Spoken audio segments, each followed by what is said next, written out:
Hello and welcome to Balanced Existence. Today is part 2 of our special collective energy update on the 7 facets of life. So if you have not already, I recommend checking out part 1 where we went through the first 3 facets of life, which was facet 1 being spirituality and self-transformation, facet 2 being your health and wellness, including your routines and mental health. And facet 3 being your free time or ways that you have fun, hobbies, adventure, travel. So that was all addressed in the previous part 1. And we went through with the tarot cards and got a collective energy update for each of those areas, as well as some really valuable practical steps forward that you can take to, get closer to abundance and creative flow state and just general higher timelines. So today we're going to go over facets 4 through 7, with 4 being the home and environment, facet 5 being love life, facet 6 being your social world, like friendships, community. This could even be family or like extended family. And then facet 7 being finances and career. And of course, however you wish to categorize the facets, take the guidance as it resonates. And in the previous reading I did, not the part 1, but last month, I did a really long extended reading on all 7 facets. And there was a lot of kind of practical action steps and a general kind of collective energy update. So as I had mentioned in that video as well, the facets are definitely going to overlap with each other, and they may be better categorized for you in other ways. So of course, take it as it resonates. This is for you. This is for you to map out your life and, really get closer using these, practical steps and advice and guidance to move forward. This is for you to get closer to that higher version of yourself. So of course, always take it as it resonates and make it fit for you. Okay, so with that being said, we're going to jump in with facet 4, which is our home and environment. And, I had the Tower card come flying out, and I actually put it back because, as I mentioned in the previous reading, I split up these 2 readings just to kind of give them some breathing space and allow us some time to take action on, the guidance that came through in part 1.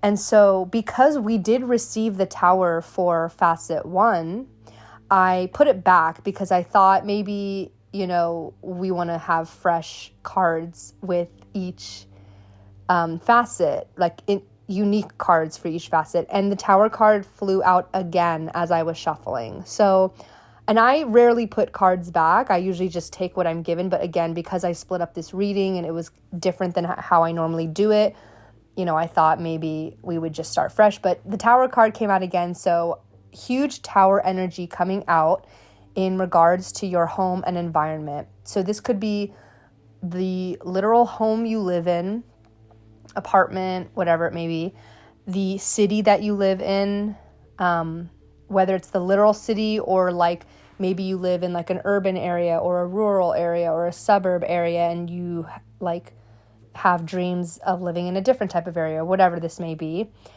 This could also be your pets, which are at home with you. This could be like your proximity to nature and like the general environment you live in. Like, is there a lot of noise? Do you live with other people, like roommates or family, children?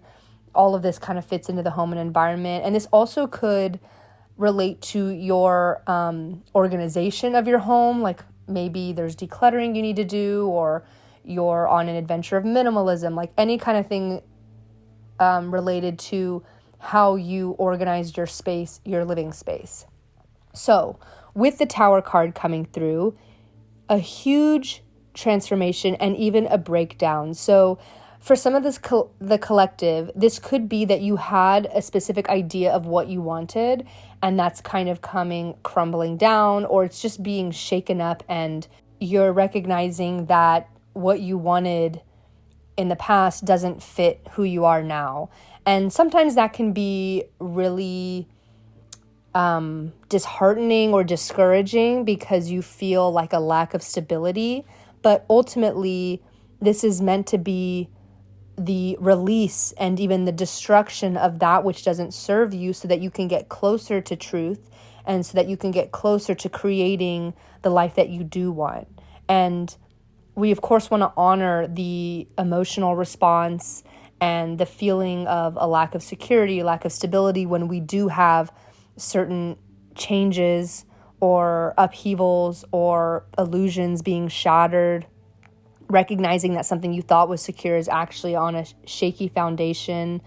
But ultimately, this card is meant to be a blessing in disguise. So Spirit wants you to remain open. And I'm also getting that this could be a general 2026 message. Of course, whenever you come across this, it's meant for you. But just in terms of like the year ahead, this doesn't necessarily need to be a short-term experience. But Spirit is encouraging you to look ahead, look at what your 5, 10, maybe even 20-year goals and dreams are in terms of your home and environment, like where you want to live, what you want it to look like, who you want to live with, all that kind of stuff.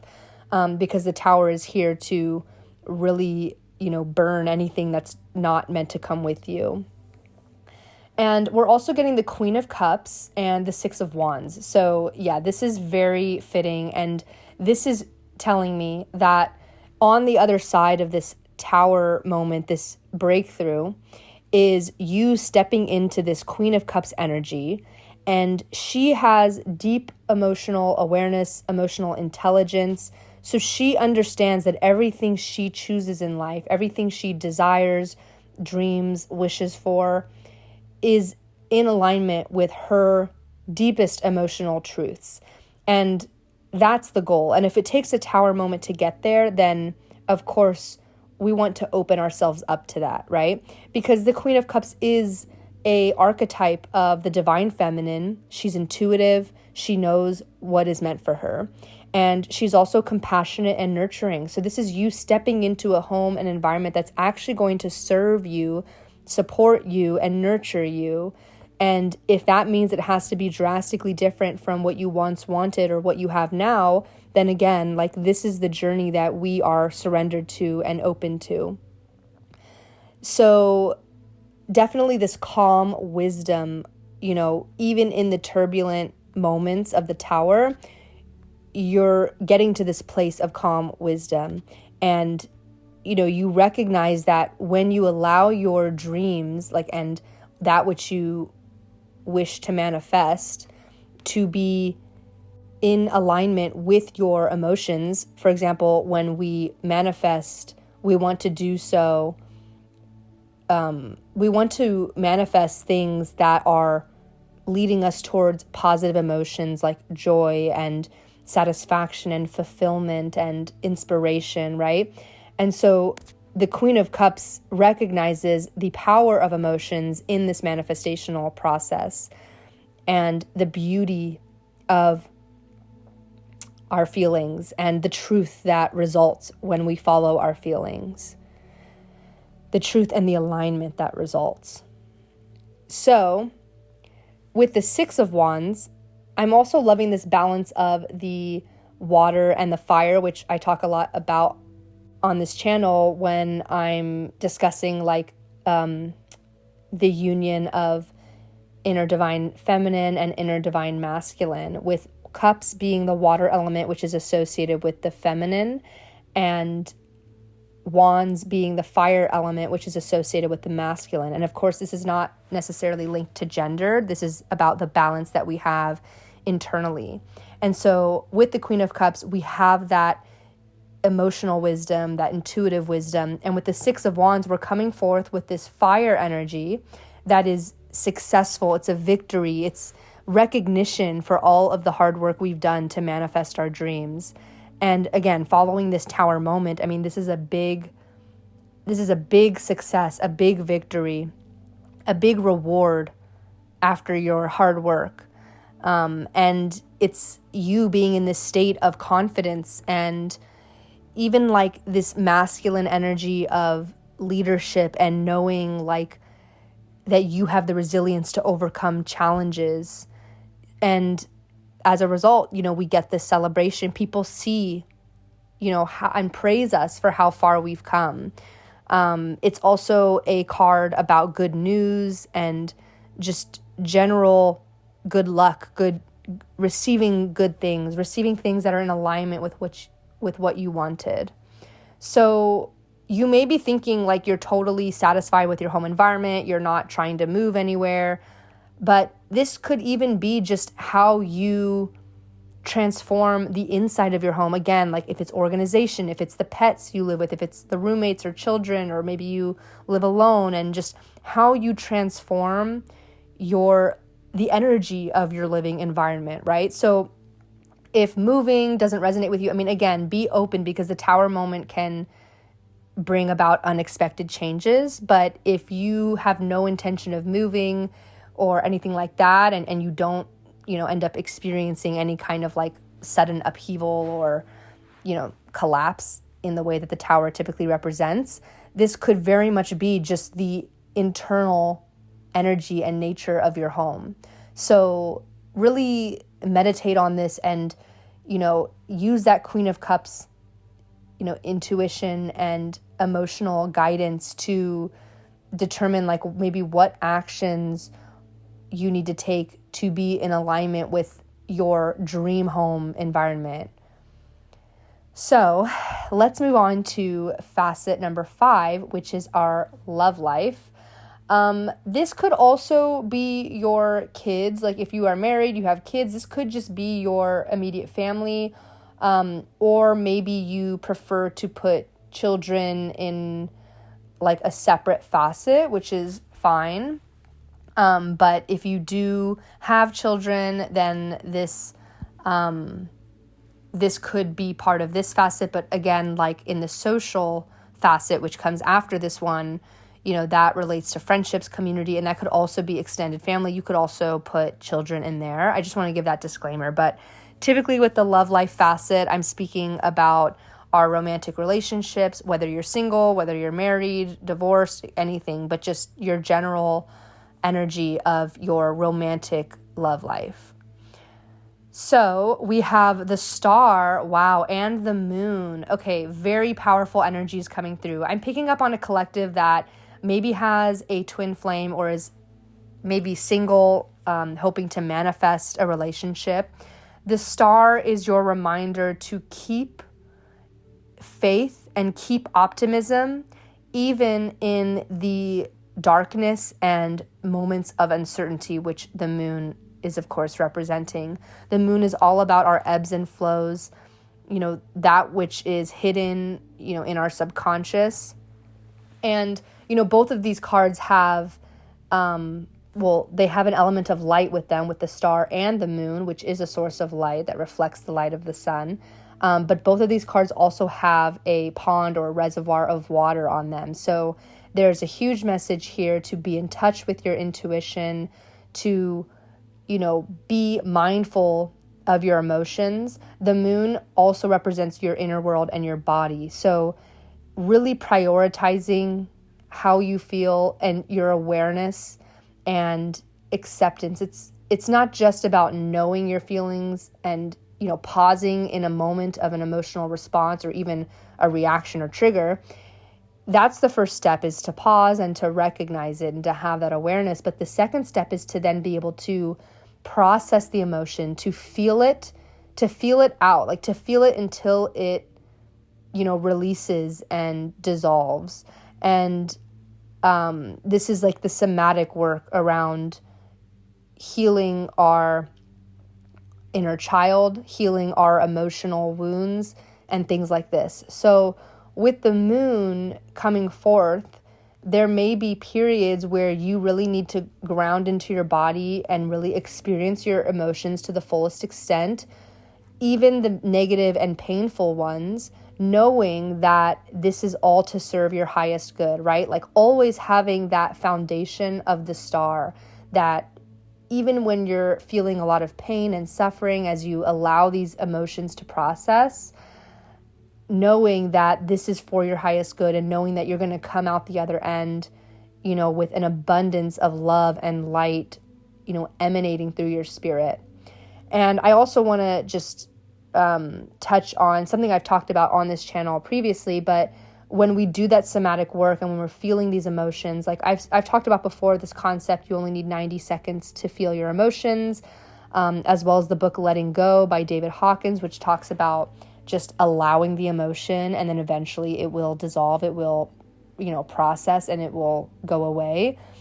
And of course, this is meant to be something that we do over and over. I mean, the same negative emotions will continue to surface throughout our life. I mean, we are a human, that is a normal part of the human experience, but to be able to process them instead of suppress or repress them, or avoid them, or even to express them in unhealthy, or reckless ways. But so we've talked about those concepts a lot on this channel, but there's also an important distinction between the processing of our emotions that we do in our body versus what our mind and our ego will do, which is to repeat the story over and over, which is like watering the weed, right? It's like propagating the story. And sometimes we think that we're processing when really we're just retelling the story, and we're kind of like further ingraining that negative emotion, that negative experience, and that negative story or narrative, into our psyche, into our body. So there is an important distinction, so that when you are doing the somatic work, you're focused directly on the body and not just allowing the mind to repeat the stories over and over. So I'm happy to do other readings on this topic if this is something that's really interesting to you, but I definitely think that this message is coming through because we have a collective that is maybe processing inner child wounds, as well as wounds that arose from their past relationships, which may have been also rooted in those inner child wounds. But again, the star card is here to remind you that this is the beauty of the journey, and there is so much reason to continue to hold that hope and faith, which is a choice, right? I mean, we always have the choice to spiral negatively or to continue to feel that optimism that drives us forward, and that commitment to our healing and to our spiritual renewal, right? Like everything is to serve your spiritual evolution, to advance your soul's evolution. And so embracing the moments of vulnerability, opening ourselves to the flow of that beautiful light energy that comes from the divine, and constantly coming back to the choice to trust in our inner wisdom, to trust in our resilience to move forward, and to move closer and closer towards authenticity. So this is like a fresh, hopeful perspective after difficult times or, certain wounds. And this is always coming back to that fresh perspective with the ebbs and flows of the moon, with the repeating moments of uncertainty that we're bound to have throughout our life. And this is what allows us to anchor down that inner peace and continue towards our dreams always. Okay, so let's move on to the sixth facet, which is our social circles, networks, our friendships, our community. This could be your extended family as well. And so we have the Three of Swords, very interesting, and the Knight of Cups. And I actually want to clarify this. I mean, with the Three of Swords, I'm definitely getting this energy of, heartbreak, betrayal, maybe feeling like what you thought was a strong friendship circle or sense of community, sense of belonging, maybe didn't measure up to what you had hoped for or expected. And so you have been feeling this energy of betrayal and pain, and just feeling like, again, like what you thought was going to be stable and secure ended up not being that for you. And so there was some kind of loss that you endured, whether it was a friendship. I'm getting for a good amount of the collective, you may have had a lot of changes in your friends over the years, and you may be feeling kind of unstable in that facet of life, feeling like you want to attract friendships that are going to align to you, but you've had a lot of experiences. But Spirit wants to reassure you that like the friends are coming and going in divine timing for your highest purpose. So you don't need to feel like guilt or shame or lack around the friends that you used to have but don't have anymore or anything like that. Those are just egoic stories and narratives that aren't serving your highest purpose, because the truth of the matter is that you needed to clear out that which you couldn't bring with you. And that's the beauty of the Three of Swords, is like, it's not just a loss, right? It's not just sorrow and betrayal and painful periods of times, or it's also about taking a necessary step towards your healing, towards your alignment with your highest authenticity, because you only have room for those who are highly aligned with your energy. I mean, we want to set the standards high, right? So even when you go through these periods of confronting these harsh realities, you're doing so to get to a place of higher clarity and higher healing. So there's growth that results from this card always. So if you can just accept where you are right now, process the grief that you need to process, and, bring a mental understanding. With the swords, this is a mental card, right? So bring that mental and intellectual understanding of these difficult lessons and how crucial they were for your transformation. And then with the Knight of Cups, which I wanted to clarify, because I'm definitely picking up on this energy of emotional depth and kind of this like charming energy that's also sensitive. It could be a messenger. And I'm clarifying this card with the Ace of Cups, which is so telling, because this is about new creative opportunities. Like, I'm hearing like you're being creative in the way that you seek friendship and community. And you're doing so in a way that is in alignment with your emotional state. But like the Knight of Cups, I'm also picking up on like Pisces energy. Like there could be, I'm hearing for a lot of the collective, like especially if you haven't dealt with like friendship breakups or anything like that, this could very much be your search for spiritual community, which if you're on this channel, you're already finding it. But, the Knight of Cups and the kind of Pisces archetype that I'm tapping into here is also about like your creative expression, your artistic expression. And so you may find connections through those things that kind of feed your soul on an emotional and intuitive way, right? Like those creative projects that you do, or those spiritual practices that you do.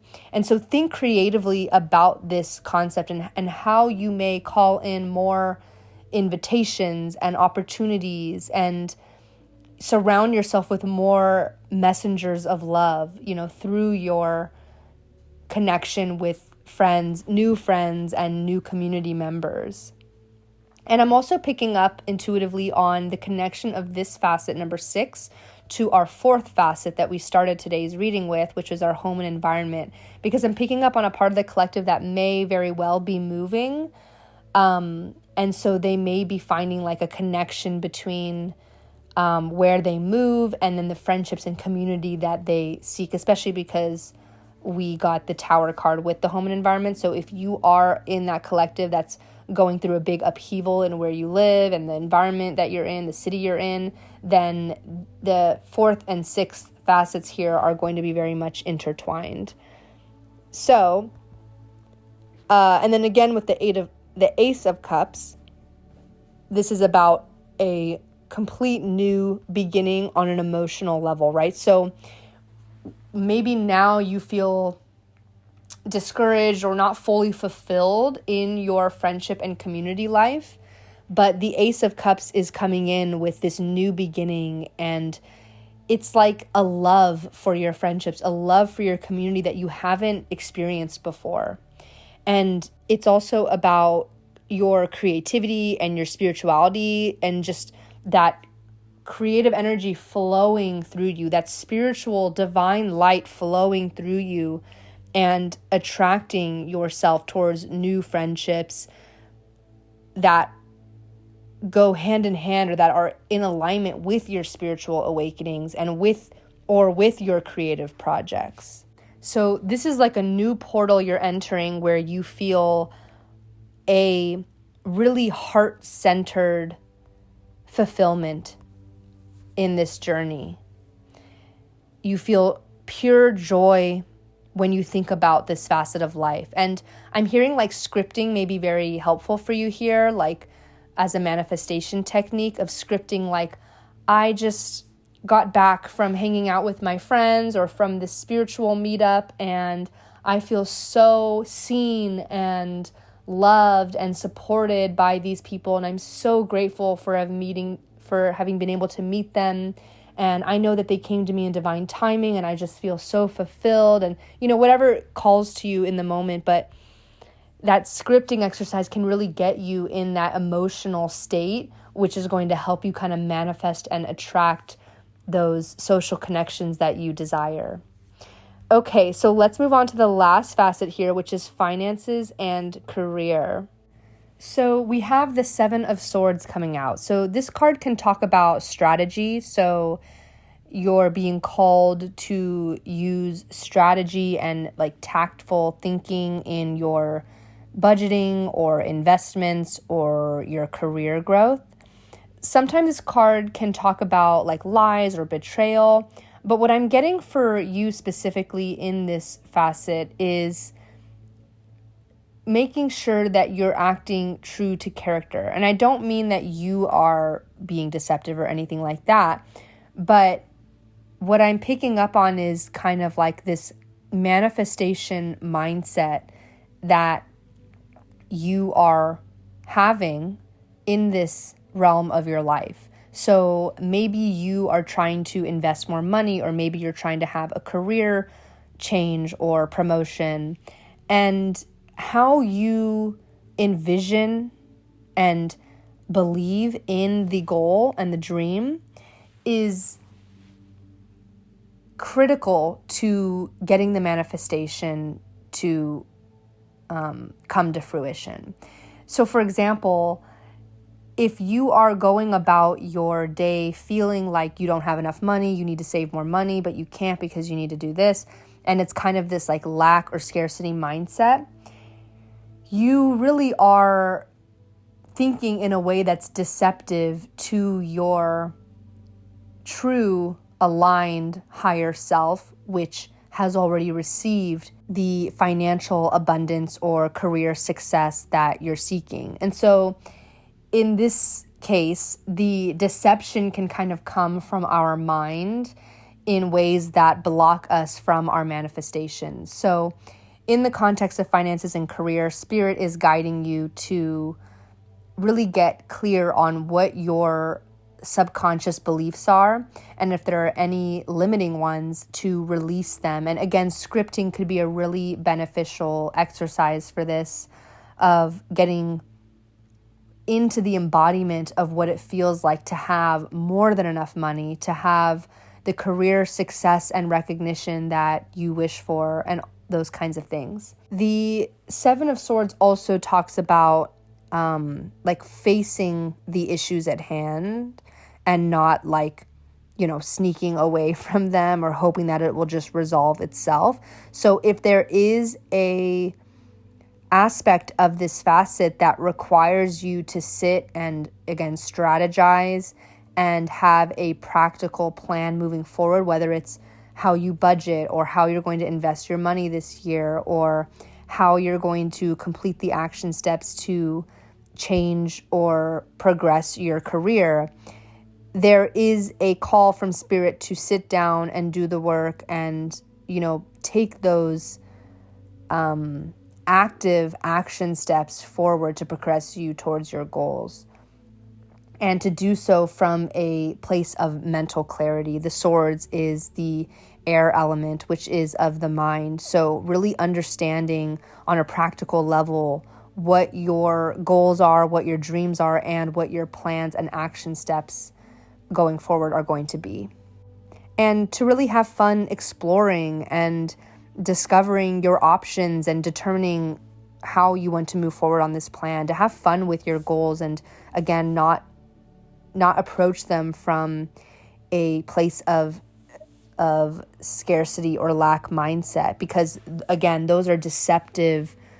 Those are like lies in and of themselves, right? Because your higher self is full of abundance and love and light. And so to navigate through life from a place of lack and scarcity is a lie to your authentic self, right? And so don't spiral into that deception, but instead turn it around. Take the choice of having that mental control and that positive attitude and encouragement and inspiration and motivation when it comes to strategizing and problem solving in this area of your life.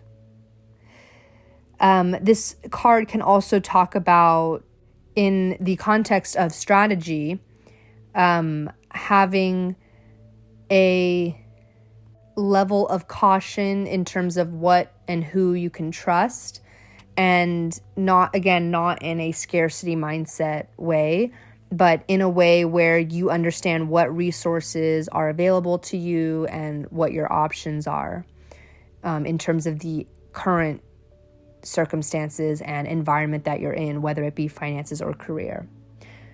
Okay, so we're also getting the Temperance card. So this is a beautiful outcome of this, Seven of Swords, taking the time to strategize, taking accountability for the problem solving and the plan forward. The Temperance is all about balance, moderation, patience. I'm hearing patience in your investments, patience in your career growth. Moderation also can be very much related to your spending if you are seeking to budget better. Having that maturity to navigate your spending and your budgeting and your finances. This card is also about having a sense of calm and inner peace in everything you do, right? So again, as we overcome that lack and scarcity mindset, you become this person who, you don't let any setbacks get to you. You approach things with a lot of patience, and you're able to remain calm in stressful situations or moments of uncertainty. And you've really embraced this journey that you're on. You have committed to higher learning, to reaching a clear vision, and you're able to work in harmony with others, with your community, with your coworkers, to achieve your goals. And you do so with calmness in all of these matters, even in the times that you need to maybe reevaluate or re-examine your priorities and, again, re-strategize. Like, you do so with such an energy of balance, and you know that this is all to help you find greater purpose and meaning in that which you do. And in the context of finances and career, you may be finding that you are redefining what financial wealth and abundance means to you. You may be, with the career facet, redefining like what matters to you in your career, like what your purpose is, what drives you, what's your contribution to the world that you are able to pursue through your career. And so it's a very well-rounded card. So you are bringing this steady energy and putting in the work to achieve your goals, staying calm, staying surrendered, knowing that all good things take time, and you're simply enjoying the journey of this facet of your life. Enjoying the ways in which you can pursue your ambitions and attract financial wealth to you. And you're doing so in such a balanced way in terms of your spending and saving, understanding the moderation of, when it's appropriate to treat yourself. All the while you're building a foundation of abundance financially and a aligned career for yourself. Okay, this is what I have for you today. I would, of course, as always, love to hear from you in the comments. What facets are you prioritizing? What breakthroughs are you having? If there are specific readings that you enjoy, I would love to hear from you, especially as we're just starting out growing this community. All of your input has such a powerful energetic role in the collective that you are a part of. So I always love to hear from you. Every like, every subscribe is so valuable and greatly appreciated by me, and especially your comments, because I love to hear from you and hear what you're experiencing. So thank you as always. I think I'm going to be doing these readings once per month. So you can take this as your January 2026, energy update for the facets, but I want them to be timeless. So I'm going to leave it pretty open-ended for anyone who may find this in the future, but I do think I'm going to be doing these every month, and a lot more readings and channelings to come in the future as well. I'm going to be trying to come on daily whenever possible, but at least a couple times per week. So thank you so much for being here, and I will see you in the next video. Bye.